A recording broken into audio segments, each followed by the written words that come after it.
Welcome to another Conversations episode. We are looking today at chapter 8 of the book, titled Is God Too Perfect?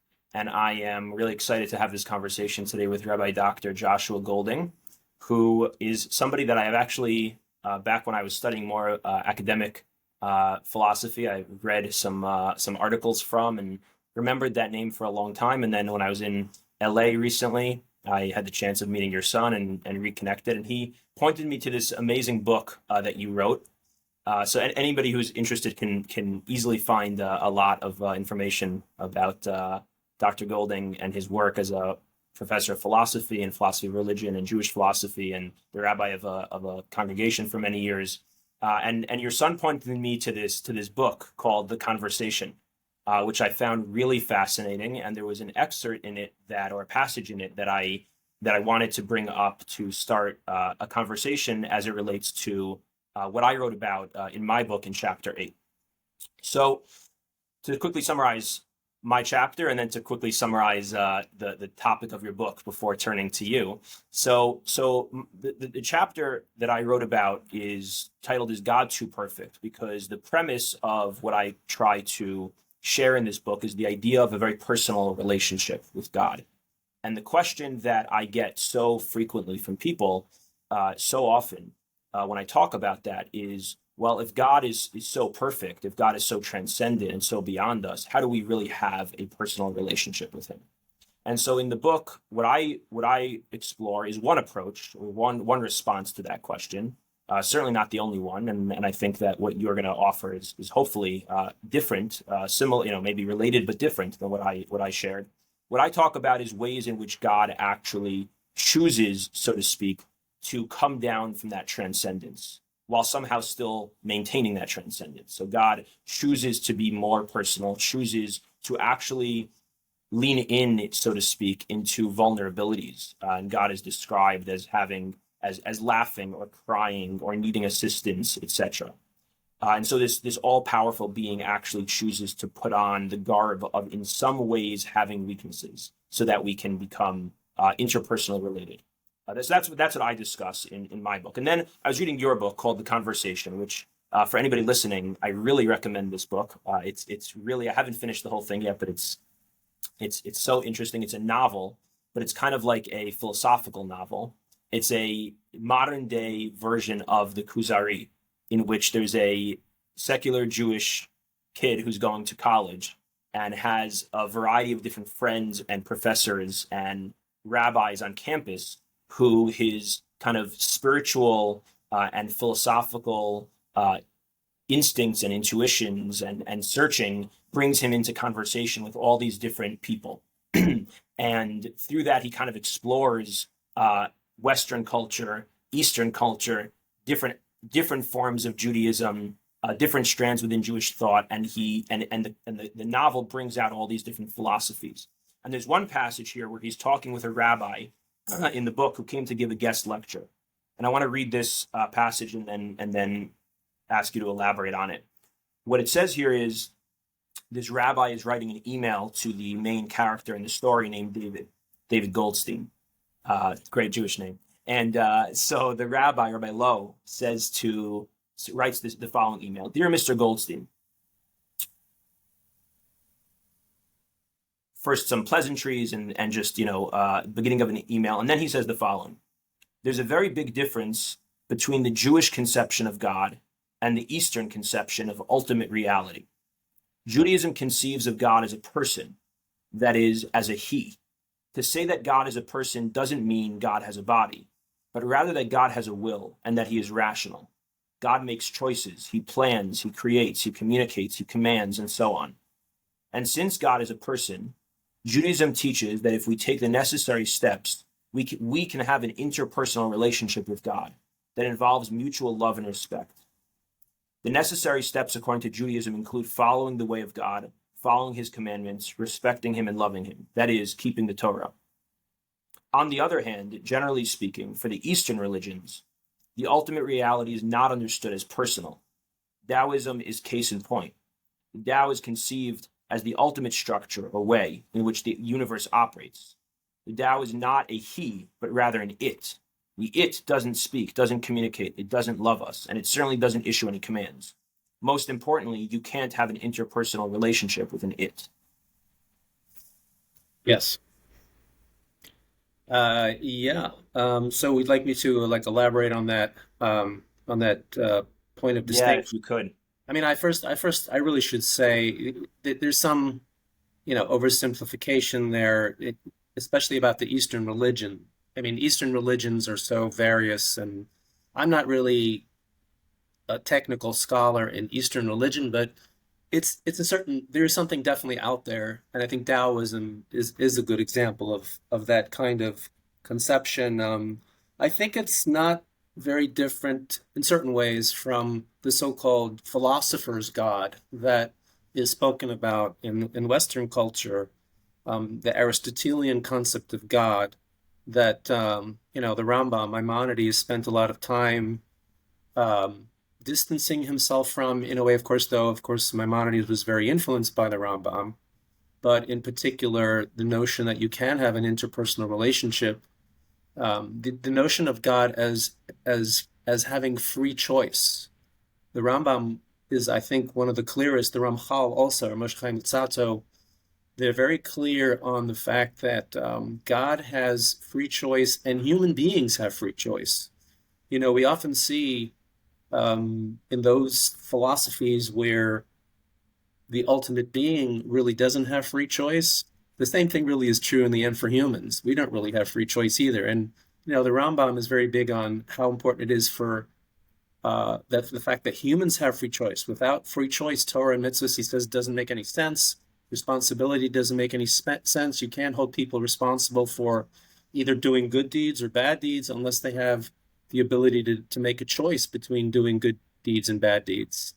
So I think the key idea is free choice, or sometimes philosophers use the word agency. An agent in this sense is an entity or a being of some sort that has reason, rationality, because you can't have free choice unless you also have reason. Because to have free choice means you need to be able to deliberate and think and evaluate between options, right? So you need to be rational in order to be an agent, but there's something else. It's some kind of a power or freedom to act in accord with what you have chosen. Um, and I think that's central to Judaism. And it's very different from what you find in many Eastern philosophies or religions, if we call them that, and also in classical Western philosophy, going back to Plato's theory of the good, the ultimate being of all beings, it kind of emanates from itself. It's a causal source. For Aristotle, God is ultimately rational, but really doesn't have free will. Okay, so you have reason, but you don't necessarily have free will. You're automatically doing what is rationally fixed, and you're basically expressing your own necessary being in a necessary way, if that makes sense. I think that Judaism, classical Judaism, the Rambam, again, he's my primary example of someone who writes about these issues explicitly, um, believes that yes, God is eternal and necessary. There's something necessary about God's being. There is something fixed and eternal, and there are certain things about God that are unchangeable, and even God Himself. I mean, here you get into a little bit of controversy because there's questions about what are the limits of God's freedom. Maimonides, Rambam says that there are certain things God can't do. For example, God cannot kill Himself. God cannot destroy His own being because His own being is necessary. And even if you say He could do it, but He just chooses not to, then you're violating the notion that His existence is truly necessary. So this is the paradox in a way. I don't think it's a logical contradiction. There's a difference between something that's paradoxical and something that's logically contradictory. I think Judaism holds that God is necessary and perfect as He is, but at the same time, God has free choice. He has the ability to act, and He can choose to create the world. He can also choose not to create the world, for example, right? I mean, that's one of the big choices God apparently has made, right? That he did choose to create the world, but the world, according to the Rambam, according to I think most classic Jewish philosophers, the world is not a necessary thing. It's a free choice, and God chooses to communicate. God chooses to punish, to reward. God chooses to guide his people. God chooses to do lots of things, right? And that is absolutely essential to Judaism.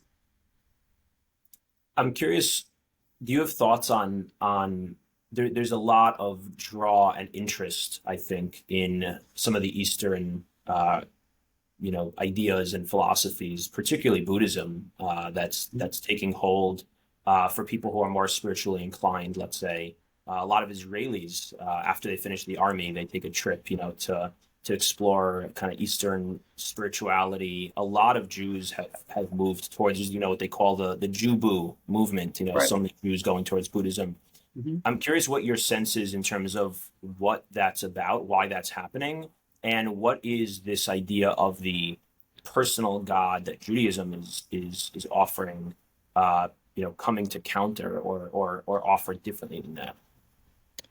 Well, I mean that phenomenon has been going on for, quite some time. I think people say in the 60s, whatever. I don't know. I was born in 1961, so I wasn't, exactly part of that culture, but I think that there is a draw to a kind of spirituality that um, there's very little.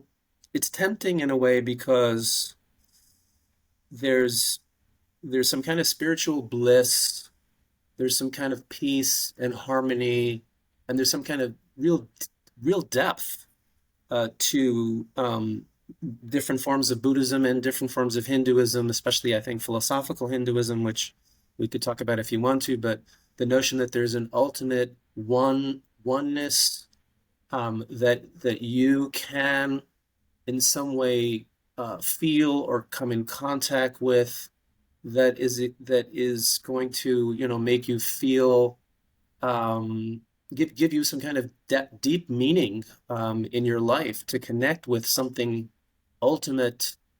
And what's convenient, I guess, about at least certain forms of Buddhism and certain forms of Hinduism, is that there's very little doctrinal trappings. There are the do's and don'ts tend to be basically be a good person, be ethical, be a nice person. Compassion is a very big thing in Buddhism. Um, and a lot of people who maybe they're born Jewish, but if they're raised secularly, or even if they grow up with some, religious background, they there's this view that it's a very widespread view. It's been around for a long time, that God doesn't really care whether I eat pork or cow. God only cares about whether I'm a good person, right? So you have in certain forms of Buddhism, certain forms of Hinduism, and Taoism also. It's very um, a lot of these Eastern religions preach a kind of calmness and peace and basically be a good person, but it takes you beyond mere secular humanism. Okay, it's something richer and deeper that takes you to a connection with something that's ultimate and transcendent, which in secular humanism you don't have that. There's no God, there's no transcendent. That's all baloney. Do you know what I mean? That's so it gives them something rich and powerful, but it doesn't involve the trappings, or shall I say, the obligations that you find, let's say, in something like traditional Judaism. You have to keep Shabbos, you have to keep kosher, you have to do this, you have Taras Mishpacha. They a lot of people coming from that background are, they don't believe in that, or they're skeptical about it, and this gives them a spiritual path of some depth, without those obligations. I myself, when I was younger, when I was a teenager, I was very drawn to. I mean, I grew up Orthodox, and my father, alav shalom, was a philosopher. So I grew up with philosophy in the home. But I also found myself as a teenager um, drawn to those Eastern forms of spirituality. I, would do yoga and I got into meditation a little bit. Um, so I think there's all that this, I mean, this, I think that answers the question to some degree. Yeah, Um, yeah, certainly, yeah, for sure. just And being an ethical person is great, but there's something the soul, I think, cries out for that transcends just, being a nice human being. That's mhm. great, but that's can be part of a bigger spiritual life that involves some kind of relationship with the ultimate being, i.e., God or whatever you want to call it, the one or And HaKadosh so, Baruch Hu. so where does in your mind where does the Jewish view or approach what is it coming to show differently in Okay, that? speaking about myself, this is sort of autobiographical, but I think this is a valid point generally that I I sort of came to think that what when you look at, and I think this is in the conversation, this is kind of laid out a little bit over there, is that I think that Judaism offers everything that is offered by those other religions, but it takes it even greater. It's an even further step. And because I think that ultimately a person of some sort is a better being than a non-person. I mean, you could have a very, very wonderful it that's, infinite and transcendent and one, but if it's also on top of that has agency and free will and is able to choose and interact in some way similar to the way a human being chooses to act or interact, choosing freely with responsibility. To me, that is a greater being than a being that's as good as it is. It's still an it. I think that as you write about in your book, for example, the most important thing people you say pay lip service to this, but it pay lip service to this, but I think it's true that for most people, the most important thing in their life is relationships with persons, right? I mean, you can have a relationship with a thing, with a car, with money, even with pleasure. You can have a great relationship with art and music, but I think that there's something very special about human beings. What's special about them is their agency, the fact that they have free choice and responsibility, and they're able to be moral agents and do things that are worthy of praise or worthy of blame. And I think that a God who has that, and on top of that is also transcendent and perfect in certain ways. I mean, we can talk a little bit more about that. Is a better being. I'd rather relate to that being well than I would relate to a mere it, Mhm. even if it's a very infinite, very powerful it. It's still an it. Mhm. And then where do the commandments and the obligations that come with that, as opposed to what you were describing before, fit in? Um, well, I mean, I think that, like you say in your book, that, and you said earlier in your quotation from from the little snippet from the conversation, is that, um, God has done us, according to Judaism, God has done us a great favor of instructing us. I mean, there are certain things that we intuitively know are right or wrong. I believe that. At a certain level, humans should know, should realize that murdering an innocent person for no reason or just for fun or just because you don't like them is wrong. I do believe that we have a certain innate moral sense about basic things that are, that's it's not right to torture a cat just for fun, things like that. You know what I mean? Mhm. But Judaism says that, well, yes, that's true, but God is the ultimate person of all persons, and to have a interpersonal relationship with God is whoa. I mean, that's wow. That's pretty amazing if that can happen. That's what Judaism teaches, and Judaism comes along and says not only has God revealed himself to a few prophets here and there and given them some random instructions, but God has given us the Torah, which is an expression of himself, which is, it's filled with mitzvos, with do's and don'ts. It's also filled with, teachings about midos and teachings about, qualities of personality that we're supposed to have.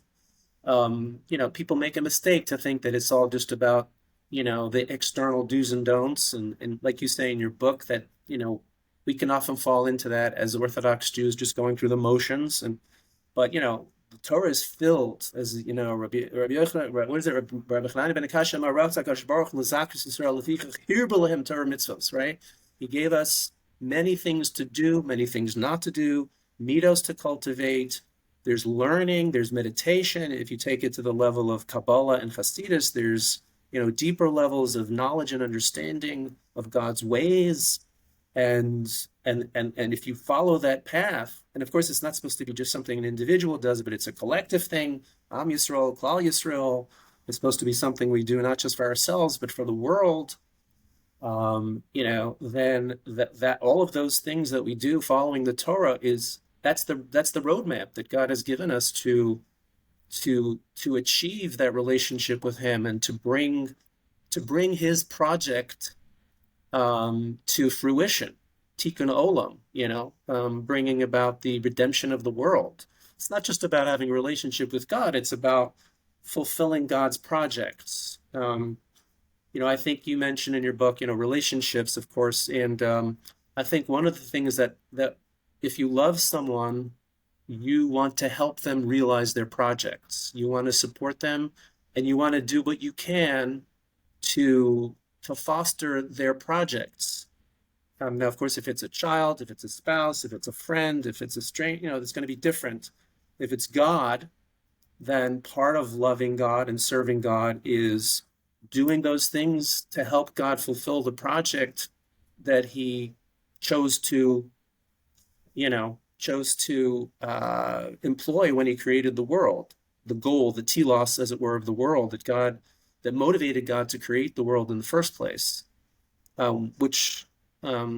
Anyway, maybe I'm going off your Not question. at all. That's a really beautiful way of thinking about it. Also, that the idea of because I always kind of thought of those two things as being kind of separate distinct approaches to within Judaism. The two things being either relating to mitzvos and relating to Judaism as a way of creating relationship with Hashem, kind of direct, like panim el panim, kind of, right, face to face, like that, versus a distinct approach from that being that we are kind of here to achieve something for God. And I kind of thought of that not so much as panim el panim, but almost more like kind of business partners, right? We're like, God's here and I'm here, and like we're aiming towards the same thing. But I kind of framed those in my mind always as two separate ways of relating to Torah and mitzvos. And what you're describing is that there's actually a very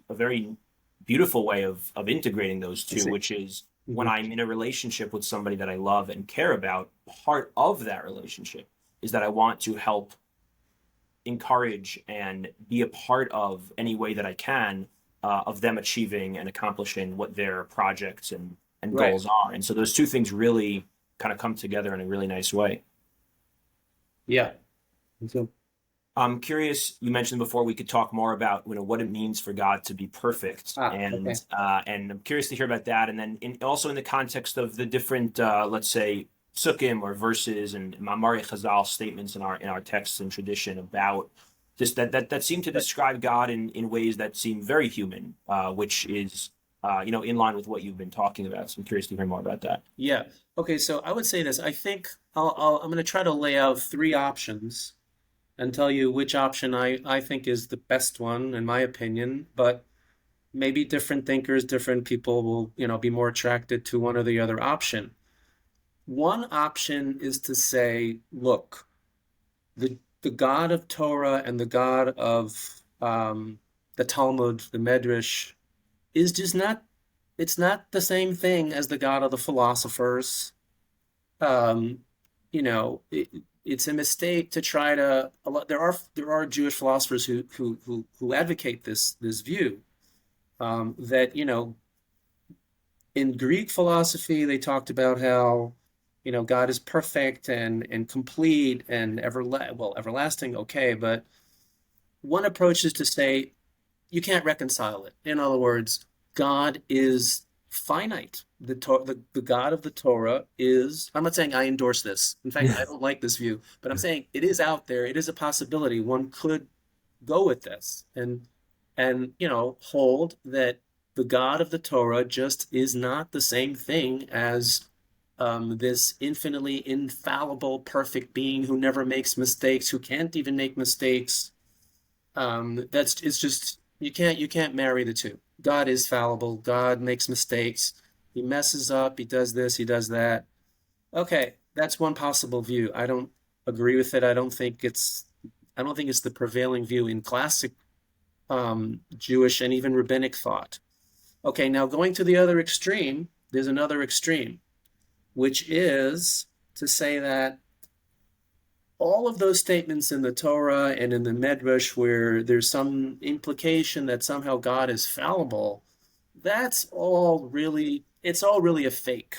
It's all really just, it's a fake for a reason. In other words, because for God is totally perfect, never make mistakes, has no emotions, no feelings, doesn't really cry. He doesn't, that's all basically like, for children or for people, sort of first learning about Judaism or because that's the only way that, it's like a clever ruse that the Torah and the rabbis invented because really it's all about us. In other words, God is perfect and he doesn't really need us, but he's a nice guy.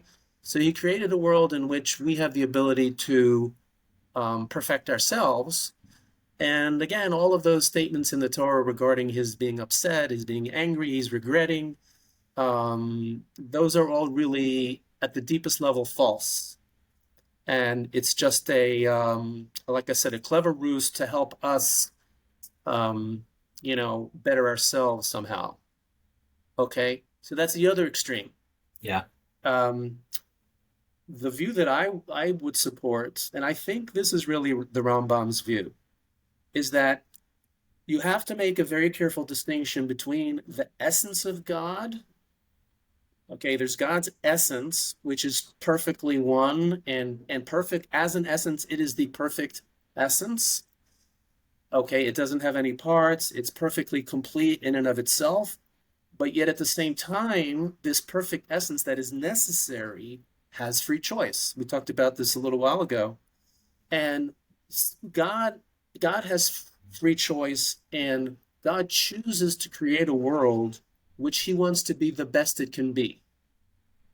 Now, as the Ramchal explains, I think this is in Derech Hashem, where he talks about this at the beginning, more or less. He explains why God, chose to create a world in which there's free agents, because the good that God can create is without people deserving it or earning it, it's not going to be as good as a good which God creates, which people then earn or deserve or merit. Okay, I think this is something that's very, very intuitive. The things that you work for and deserve and earn become part of you in a way that those things that just come to you, like let's say a Yerusha or whatever it is, good looks that you were just born with, the things that you earn and merit by your hard work are the best things that you can have in life. And therefore, when God creates the world, he chooses freely to create mankind. And the plan is that hopefully man will freely choose to engage in a relationship with God, to do good actions, to be kind and generous and compassionate, etc., etc., etc., and to seek out a relationship with him because he's the best thing that there is to relate to. And so God, to some extent, we're saying that, yes, God does sort of roll the dice because he creates people with free will, and then it's up to them to choose. Now, the thing is, God can always intervene when necessary. Free choice can be limited or can be restricted or can be taken away, like we see with Paro, for example. If God chooses to, he can say, okay, enough, right? So we believe, I think it's a fundamental teaching of Judaism that, yes, we have free will and we have choice, but God is not going to let us really go down to the point where we're beyond redemption. He Hmm. can always intervene, but that means our free will is going to be diminished somewhat. Okay, so how does this relate to the issue of, this the psukim that you mentioned? Is that is that God's plans can be frustrated because we have free will, right? So if man chooses to do wrong, or let's say the Bnei Yisrael, to do fate to Egel, or the fate in the Midbar with the Meraglim, whatever the sin is, they're choosing free. They're choosing to do things that is not leading, is not, helping the plan to come to fruition. So that's when God gets upset. He gets angry, he gets upset, he cries because but he's first of all, obviously he's not physically crying because he doesn't have a body, we believe, right? But they're misholim, they're as the Rambam says, Dibra Torah Kalashim Adam, right? That it's as if God is crying because his plans are being frustrated because this is the way he chose to do things, right? To create people with free will who can then mess up and not, do what they should be doing. So, I mean, in a sense, you could argue that, oh, well, then you're saying that God really isn't perfect because, he created this world and things aren't always going the way he wants them to. Well, yeah, that's true, but he chose, like you said, it's a choice that God made to create a world in which there are free agents because that's a better deal than just creating robots who always do what's good. It's a better deal for us, Hmm. and it's more of a full expression of his nature. I think to take this to a deeper level, and this might, go beyond the time that we would have to spend on this, is I believe, and I try to articulate this in the conversation a little bit, like later on in the book, is that God's free choices is they are contingent expressions of the necessary. In other words, for example, try to give you a quick example is we believe that God is one, right? But God, he's necessarily one. God chooses to create a world which ultimately is going to express in a contingent way, contingent meaning could have not been the case, but in a contingent way, the world is going to express God's unity. Achdus, the oneness that we all, look forward to during the time of Mashiach, when man is united and human beings are getting along and there's a harmony and a peace in the world, that's going to be an expression of the one true God who essentially is one, but now it's expressed in a contingent world. So I think that, there's a reason for why God chooses to create the world. It's an expression of himself. He could have chosen not to, but it makes sense that he did, even though he wasn't necessitated to. There's a little bit of a tricky thing going on there, but Yeah. so again, just to summarize this view is that he things don't have there's certain things that God wants to happen that don't happen because we mess up, and that makes God upset. But his essence still remains perfect. It's just the expression of that essence is not coming to fruition as quickly and as smoothly as God would want. And of course, we believe our tradition teaches us that one day it will happen because God will make sure that sooner or later there will be that perfect world that we will live in. But he wants us to do what we can do to make it happen on our own as much as possible. Yeah, it's really helpful to hear the kind of the spectrum. Obviously, there's more and more nuance or detail, but a basic Sure. framing of the spectrum of that, of the two extremes, and then how this kind of fits into that, into the middle there, and really, it's really helpful. Thank you. I'm curious to pivot a little bit, Sure. although possibly connected too.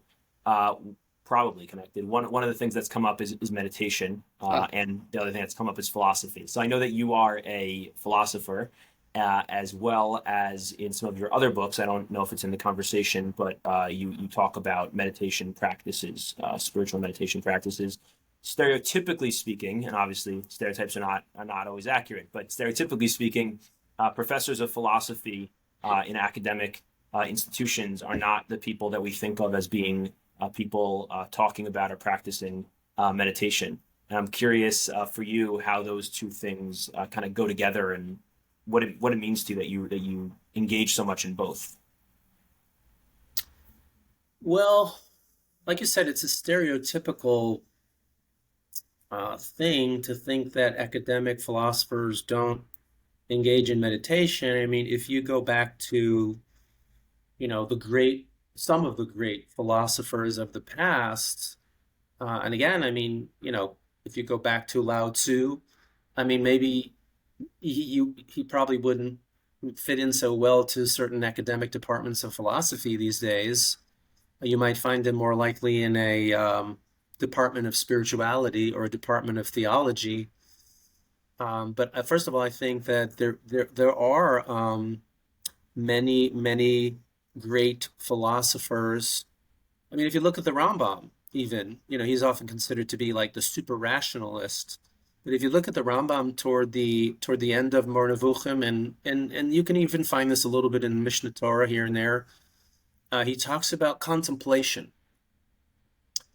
and how important it is to just sort of focus and contemplate on, on God and on the oneness of God, and just meditate, contemplate. Maybe if we use the word contemplation, that has a different ring than meditation.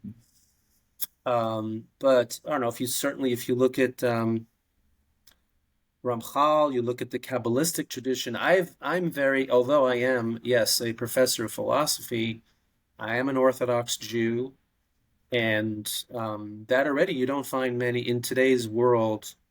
You don't find too many. Well, actually, you don't find too many Orthodox Jews in academia in general, especially in the humanities. There's, I don't know, there's a lot of, it seems to be a lot more secular oriented.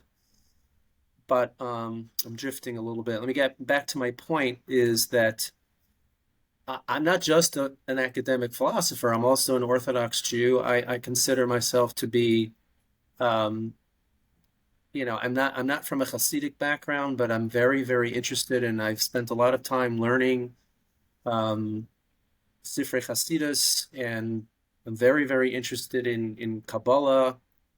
And there, meditation, his bodhidus, his boninus, whatever you want to call it, is a very, very important part of that tradition.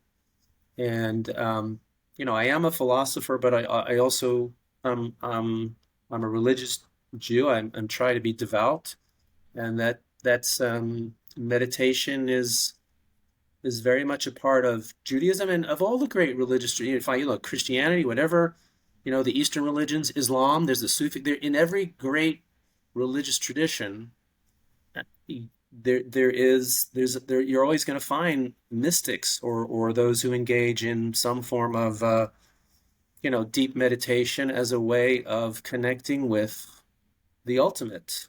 And I mean, for me, over the last few years, I'd say, davening, tefillah is a kind of meditation. It's not silent meditation, but tefillah and preparing yourself for tefillah is, they talk about how Hasidim Harishonim used to spend an hour just like shehiyah, which is a whole big topic, what that means, just preparing themselves to daven, and then an hour after davening. So it's very much a part of the Jewish religious tradition, although I think it's been a little bit of a lost art, especially Mm-hmm. in modern Orthodox and maybe even, ultra Orthodox circles. You daven, but davening is important, but contemplating and meditating, it's unfortunately, I think, been to some degree swept under the rug somehow. Maybe there's reasons for why. Um, Yeah. but yeah, I mean, I am a professional philosopher, but I'm also an Orthodox Jew, and trying to make the most of my religious life as possible. And meditation is definitely a piece in there. Hmm. So I'm curious, meditation, uh, in its popularity now in, let's say, Western culture, is more in the context of uh, calming down, dealing with stress, anxiety, the stresses of life, etc. You're talking about it more, it sounds like, in a way of connecting with, as you said, the But ultimate, God. I think that all the things you just mentioned are part of it. I mean, sort of focusing on what's really important, focusing on, closing your eyes and just focusing on what is truly important, eternal, realizing that things that are going on in your life or things that are going on in the news, which can be very disturbing and distressing, um, you know, opening that window to a peace that is eternal and everlasting. And, Shabbos, for example, it's taught that, Shabbos is a symbol of the next world. Shabbos is a great day for meditation, by the way, right? You have time, you're more relaxed, you're not working, you don't have the phone, you don't have the TV, you don't have the car, you don't have the computer, right?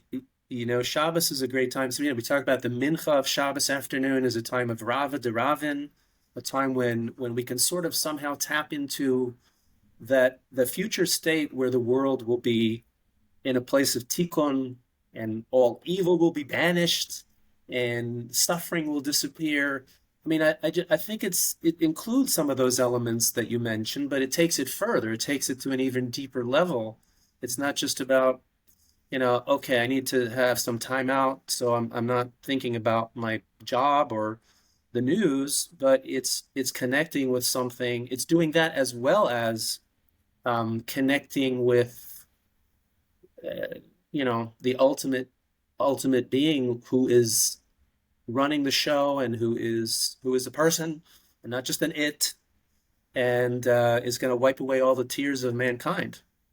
And I guess that really maybe kind of brings us full circle in closing, because what you're saying now is really parallel to what you were saying before about how Judaism at large is includes so many of the things that people are drawn to, let's say in those Eastern traditions, in terms of that yes, we care about being a good person, but then we want that to have more meaning and more richness, and so people are looking for that spirituality, that equanimity, the connecting to something broader, to the oneness of the world. And what you're saying is, so there's kind of the baseline is like there's the secular humanism of being a good person. Let's say, what this is obviously an oversimplification, but then that gets included in something more meaningful when we move into bringing Eastern traditions into it. And then what you're saying is Judaism really has all of that as well, but then also adds the God as a person, so to speak, which allows us to connect to an even deeper and more enriching sense of meaning and purpose.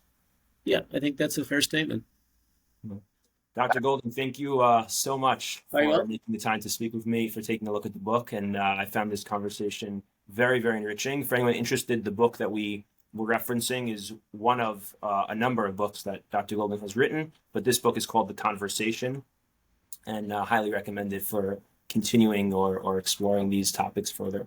Thank you so much. Thank you. It's been a great, great honor and pleasure to be part of your podcast. And again, the book is wonderful, and um, I'm looking forward to reading the rest of it and getting back to you with more questions.